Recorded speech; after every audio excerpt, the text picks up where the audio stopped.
Steve, the guys that were mentioned specifically off last year's team that have moved on are the two offensive linemen, Josh Myers and Wyatt Davis. Their loss is being significant. Looking for a second tight end to complement Jeremy Ruckert with Luke Farrell gone. Your thoughts about the guys to be watching this spring? Yeah, there's a lot of questions I saw in the chat about the offensive line and how Paris Johnson's going to line up. You have Thayer Munford back at left tackle. You have Nicholas Petit-Frere back at right tackle. Harry Miller started most of the season at guard. And so that leaves the center position and guard position. And I don't know what order Greg Studrawa, easy for me to say, Greg Studrawa will go about trying to solve these problems and fill these holes. Will he say we must identify the center first?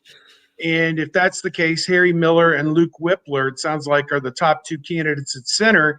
And maybe that's the job that you settle first, because that person truly is the anchor of the offensive line and makes the calls and snaps the football, which is an integral part of this. We saw Harry Miller struggled with that at Michigan State when he filled in for Myers. And we also saw as the year went on that when they needed to put Paris Johnson, Matthew Jones, and DeJuan Jones in the game because of COVID positives from some of the other starters that didn't get to play at Michigan State or then on against Northwestern or against Clemson or against Alabama, they had to jumble some things offensive line-wise. That those guys, there was very little drop-off when you put some of those other guys in the game.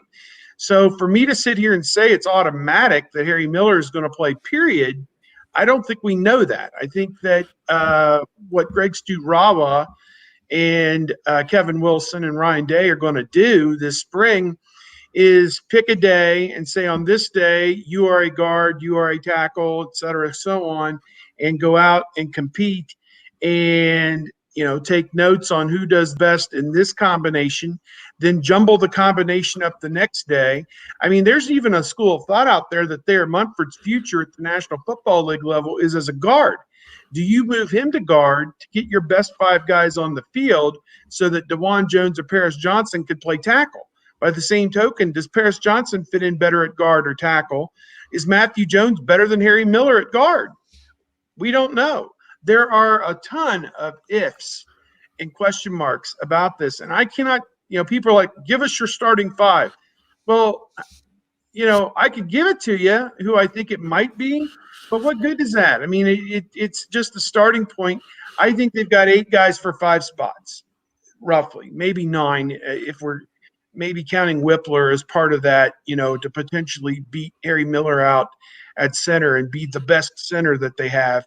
I don't know. Matthew Jones came to Ohio State as a center as well. Does he play center? He's going to get some reps there, I guarantee you. So, they're starting, basically with this mound of clay, and they're going to mold it and move it around and mess with it and, put guys at guard and tackle and center and then tackle and center and guard. And, they're going to play with it and see how it comes out. I think Petit-Frere is going to play. He had a great year last year at tackle, in my estimation, for the most part. I think he's definitely going to play. I think Munford is definitely going to play. And I would put about 80%, 90% chance he's going to play at tackle. So the 2 tackle spots to me seem like they're pretty well set. And DeJuan Jones may not like that because tackle is about the only place you're going to see DeJuan Jones line up. I don't think you're going to see him line up at guard. So does that leave Paris Johnson in a position to compete for guard? If Harry Miller plays center, then maybe Paris Johnson's got a chance to play at guard. I don't know. So, Matthew Jones, Paris Johnson, Harry Miller, Luke Whippler. I mean, you got some great candidates there. They have great depth on the offensive line. By the end of the season, the offensive line could be every bit as good as the offensive line that they had when it was healthy in 2020. So I don't look at offensive line as being a detriment to this team, and I think the numbers are just going to keep right on soaring for this offense. They've got too many playmakers for it not to.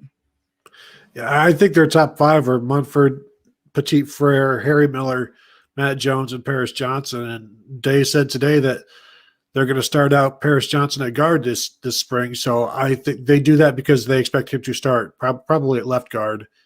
And then it's whoever you want between Harry Miller and Matt Jones, maybe as your starting center. I talked to Greg Stodroa back in like the bowl game in 2018 when they had Michael Jordan as the starting center and Josh Myers as the backup. And he said at that time he didn't want Matt Jones moving to center because that was going to be Josh Myers' job eventually. But now that it's probably a wide open position, maybe do you revisit the Matt Jones thing?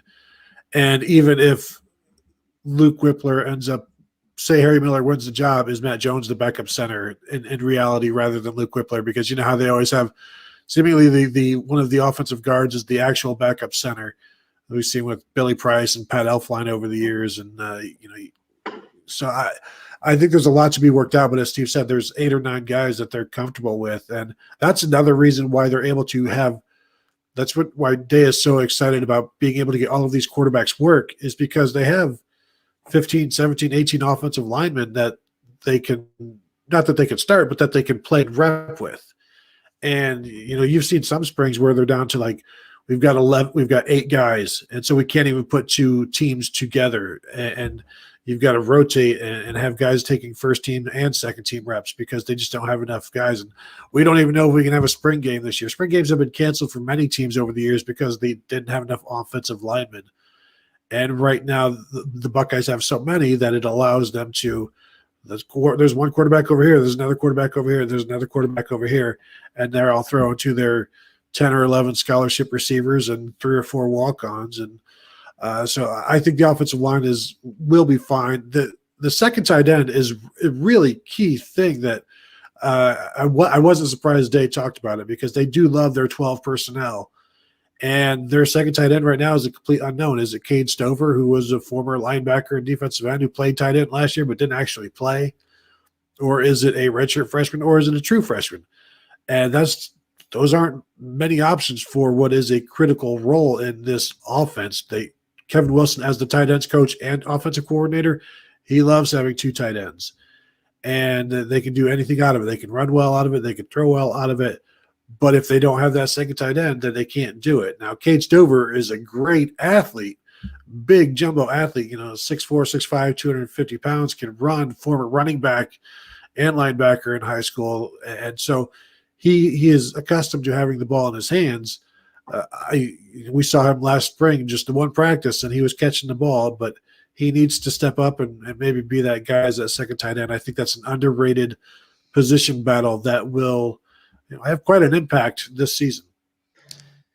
Back to the offensive line, we say it all the time. It's unlike every other position on the field. It needs more chemistry, more coordination. The players have to be more in cooperation and in sync than in any other position. The secondary to a certain extent, the linebackers to a certain extent, but not even close to the offensive line. So it's not as simple as he's the best left tackle, he's the best left guard, he's the best center, there you go.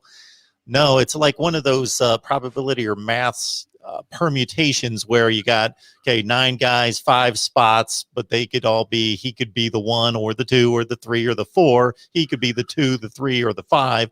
And it's trying to figure out, these 2 work well as the left tackle and the left guard, but that takes him away from being my best right tackle, on and on and on. You got all sorts of combinations to work with and figure out, as Steve and Tony alluded to.